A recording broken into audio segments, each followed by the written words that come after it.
Hi guys! Today is the day nga ng aking solo flight. So, kinakabahan talaga ako at natatakot dahil hindi ko pa na-experience sa buhay ko na bumiyahe sa plane ng mag-isa.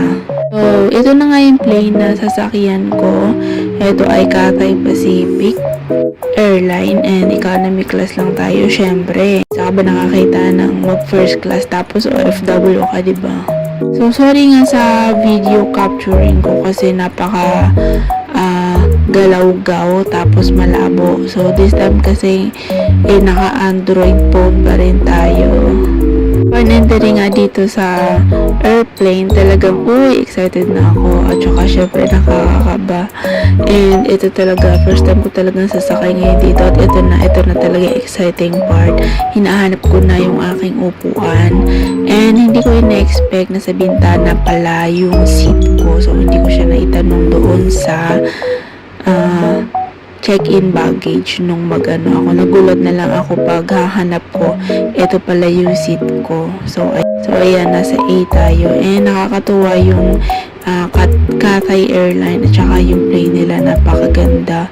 And this time, na-amaze ako kasi ayan na natatanong ko na talaga yung pakpak ng eroplano. Pakpak pa lang yan. Wala pa tayo sa himpapawid pero sobrang exciting na talaga. Ay, ang feeling ko ng mga panahon na to is sobrang kinakabahan, napaka-grateful, thankful, excited, lahat na yata ng emosyon na ramdaman ko na.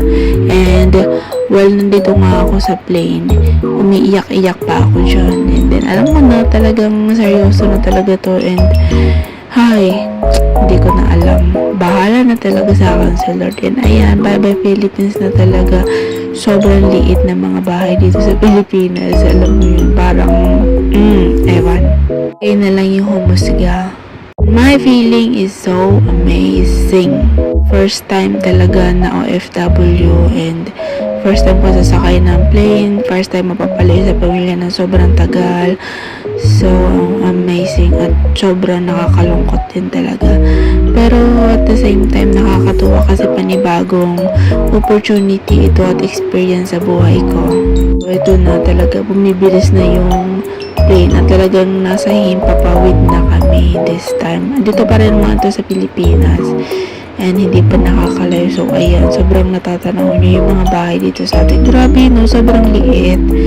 Pag naandito nga ako, hindi ko nga na-expect na itong economy class ko, meron palang pa-food ang Cathay Pacific Airlines sa mga passengers. So, hindi ko na nakuha na ng video yung food ko, pero masarap siya.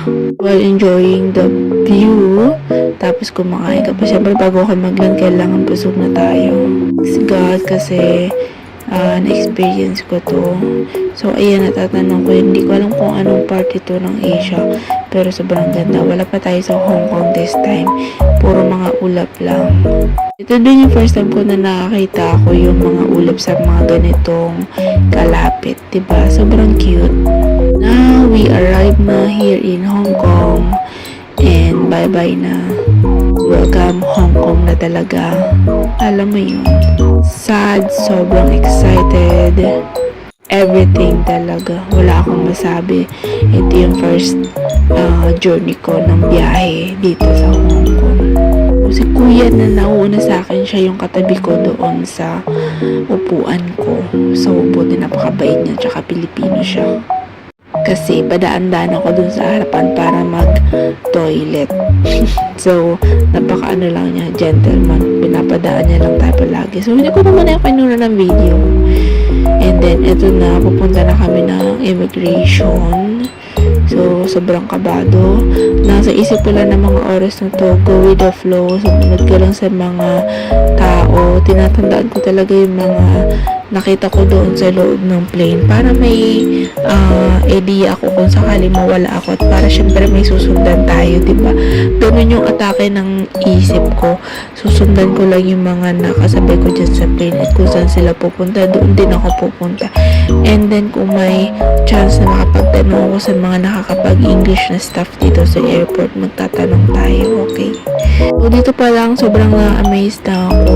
Ang ganda ng airport ng Hong Kong. though hindi siya ganun kalaki. And ayun yung plane na sinakyan namin.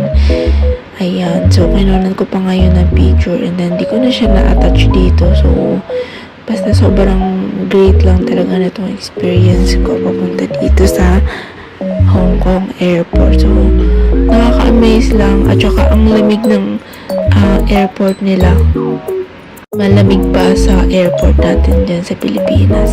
Kung isa kayo sa mga kagaya ko na nag-solo flight, siguro be minded lang talaga sa mga dapat gagawin at ayun, huwag kayong matakot and then sunod lang kayo. And then here na talaga nakarating kami dito sa train station. Papunta to sa immigration. So, na-miss ako may pa-train sila dito sa airport para makarating ka sa pinaka-immigration. Sorry talaga sa video capture ko kasi ang pangit. Sobrang blurry. Ang labo, ang galaw, lahat na. Ayan, tinatandaan ko lang yung mga nakasabay ko. Kung saan sila pumunta rin ako. And go with the flow lang talaga sa mga tao, guys. When na-expect na ganun pala yun, kalayo. And then here na talaga kukunin na natin yung ating baggage. Tada!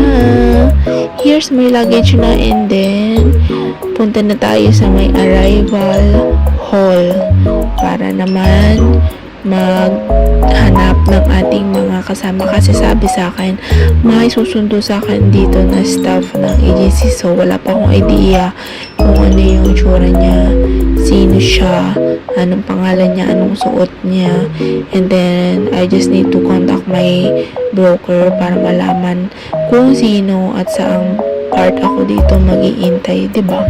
Ang hirap pag solo. So, ayan, nakaka-amaze yung airport nila. Sobrang ganda, sobrang lamig.